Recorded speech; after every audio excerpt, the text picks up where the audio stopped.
Hey John, just wanted to show you what the boat looks like with stained and a coat of sealer on it. Have we got a section over there, Taylor, that's not stained yet, or not sealed yet? Over here. Okay, so we want to show you just the difference between the stain, when the stain's applied, and the sealer, how the sealer starts to make it pop. There you can see the line. So we'll do at least 2 coats of sealer, and the sealer dries really quick, so we like to put on 3 or 4. And so we'll get the other coats tomorrow, and then we'll start in on the 9 coats of varnish after that, and this thing will be slick as a whistle. So anyway, wanted to show you that, show you how good the decks look, especially when you compare these to the original video. You'll see a huge difference. As you can see, even the Dutchmen that are going to get covered here on the front of the boat by the cutwater really hid really well. We got the white or cream color you see right there in that picture. That's old boot stripe paint. Let's see. I know we've got some Dutchmen on this side. Can't seem to find them. More towards the front. Well, on the first strike there's one. There's a Dutchman right there. Oh yeah, and here we go. Here's a couple more.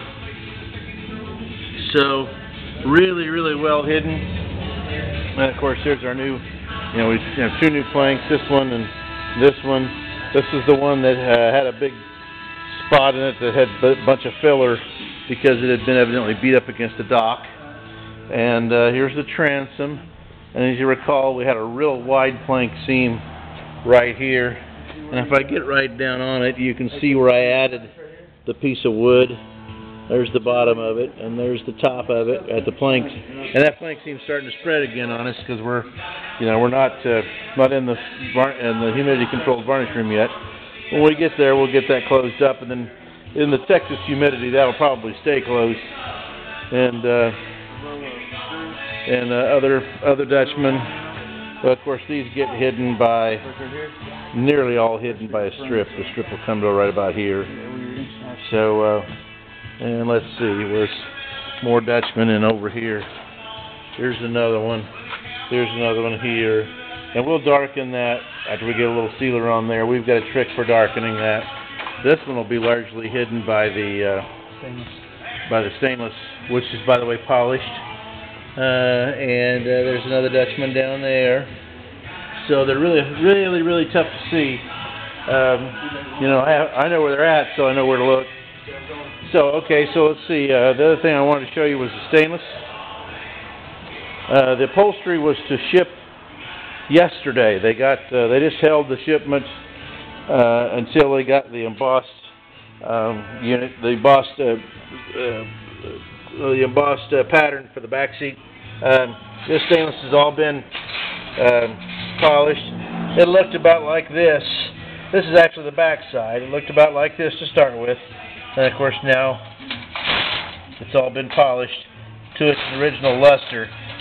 And there were a few deep scratches, and we sanded most every single scratch out, and then buffed. Did 2 stages of buffing. Let's see what else we got to show you. I guess that's about it. A lot of stuff in the works, a lot of stuff on the way. Chrome is on schedule. Gauges are on schedule for 9 days from today. That's when we have 9 coats of varnish on. Here's where all those staples were. If you go back to your original, or one of the updates, you remember that this covering board, this is the covering board on the side of the boat. You'll remember this covering board was just completely rotted away with staple holes. And so we put a strip of wood in there where that will be hidden, and that's where the staples will go. And it'll be somewhat sacrificial. I mean, it could come out again 50 years from now. And then this is the piece of wood that the crash rail staples to. And you know what? I think I've got over here in this stack of wood. Yeah, here's a little bit of that wood that we took out full of staples, rotted, and that's some of it that we removed and then put in a sacrificial piece. And you can see where it's dark, where it's black, it's basically rotted all the way through where the water was following the staples. Okay, cool stuff. That's it. I'm uploading this to YouTube and sending you an update. Bye for now. Ching-a-ling, Houston, Texas.